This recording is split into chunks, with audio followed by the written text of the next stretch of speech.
Don't you hate getting the "I want to think about it" objection on your sales call? Well, you are not alone, my friend.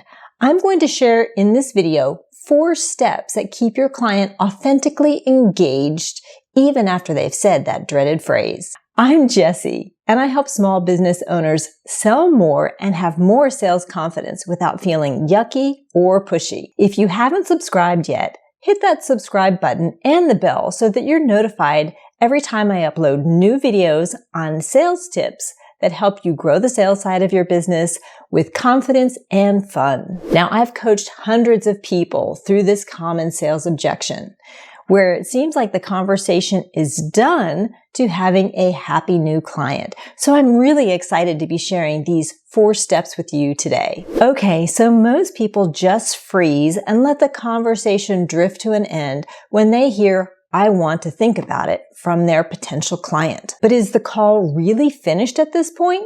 Not by a long shot, my friend. Stick with me to the very end of this video so that you can find the very natural process of taking the conversation to a very different place when you follow these steps to handle this objection. So you're nearing the end of the call and you know what the client's needs are and you've gone over the details of your offer and it seems like you have a match. Great. But what happens when you hear "I want to think about it"? What do you do next? So step 1, you want to validate their need and get more specifics. So you can say, "Great, I totally appreciate that. If you would share with me the one thing that you really want to think about as you step away from this conversation, what would that be?" I want to stress here that the goal of this conversation is to build a great connection with this potential future customer. And by slowing things down and asking this question, you're really going to understand where their concern is. You want to set aside the selling at this point and really focus on what they're thinking about. This is not pushy. This is not being inauthentic. It is having a true and genuine desire to understand what is creating a pause in your client's mind. Step number 2, you want to listen and ask more questions. Now, when they answer the question on what they want to think about, it's typically one of 4 things. 1 is that they're thinking about the price and how they're going to pay for it. 2, they're thinking about the time commitment involved and how they're going to fit this into their busy schedule. 3, they may need to talk to a significant other about this decision. And 4, they're thinking about your conversation, the value that you've communicated to them, and if they really believe that this offer is a good fit for them. Now, if they're hesitant for some reason in sharing with you what they want to think about, I always follow up and say, "Listen, it's really important to me that I don't leave questions unanswered or that I've caused confusion for some reason. So it's really helpful for me to know what you're thinking so I can make sure that there's clarity on all fronts." Now, at that point, they're probably going to share with you what it is that's causing them to pause a little bit.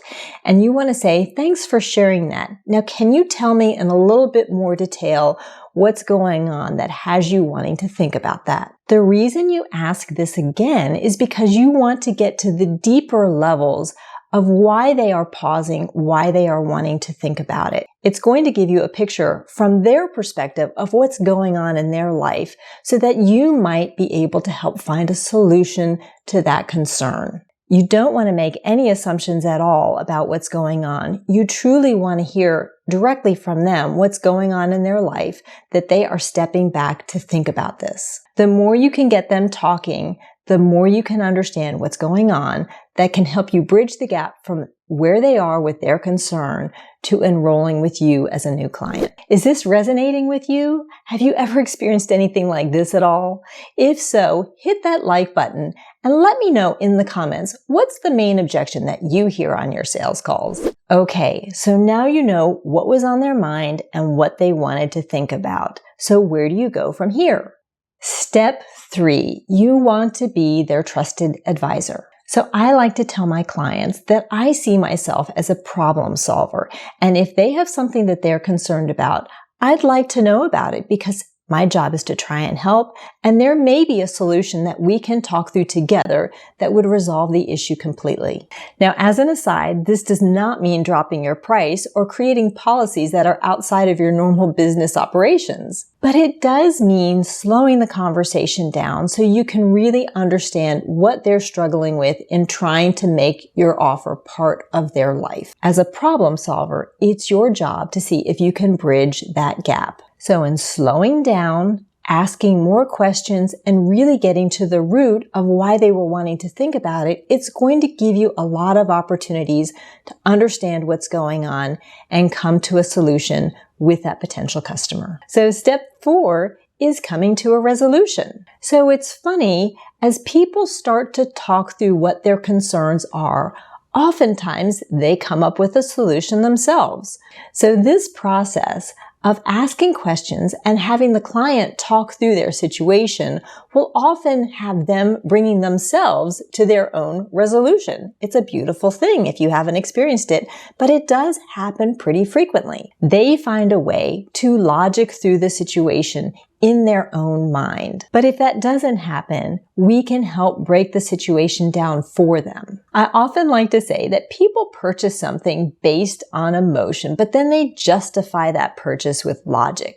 So as a business owner, it's really important for us to understand the logical reasons why someone would purchase our offer. Do we save them time? Do we save them money? Can we help them make more money? Do we give them peace of mind and reassurance that their end goals are easy to attain? All of these things are very logical reasons why your potential client would want to work with you. So if you can help break these things down to simpler pieces and show your potential clients why it would save them time, why it would save them money, why they might make more money, why they are going to gain that huge peace of mind in working with you.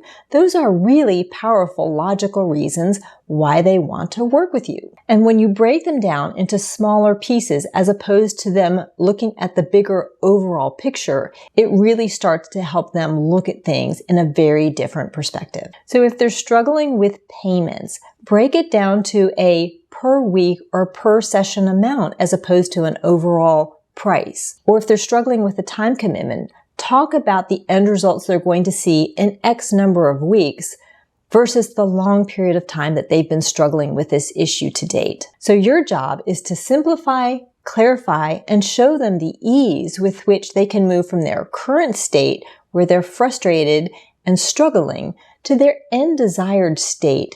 When they work with you, you can help them do that with ease and confidence. Now, you may find at this point of the conversation that their motivation is just not as high and the pain points are not as strong as you had originally thought. And that is okay. Set aside the goal of making a sale today.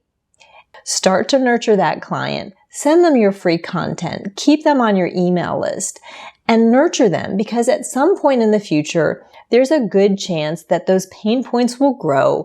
And if you continue to stay in touch with them, you will become the go-to expert that they turn to for assistance. That means a client down the road. But if they do desire to make a change now, and their pain points are where they do want to make a change now, it's our job as the problem solver to slow the conversation down when we hear, I want to think about it, and really understand what's going on so we can help bridge the gap and help the client see the solution right in front of them. So surprise! The I want to think about it objection gives us a beautiful opportunity to dig deeper and really get to know our clients. And from their perspective, they are going to see that we care and that they can trust us and we are invested in their future growth. This is so powerful in them desiring to work with us, and it builds a beautiful and strong foundation for a future working relationship. So next time you hear, I want to think about it, don't let it casually slide by you, and don't let the conversation be done. Take your client down a whole new path by slowing the conversation down and just asking a few more questions to really understand where they're coming from. I think you'll see a big difference on your next sales call. And if you've liked this video and it's given you something to think about next time you hear, I want to think about it on your next sales call, Give me a like, subscribe, and hit that bell. And friends, I look forward to seeing you next week with more sales tips that keep you out of the pushy and pressure-filled sales zone. I'll see you next time.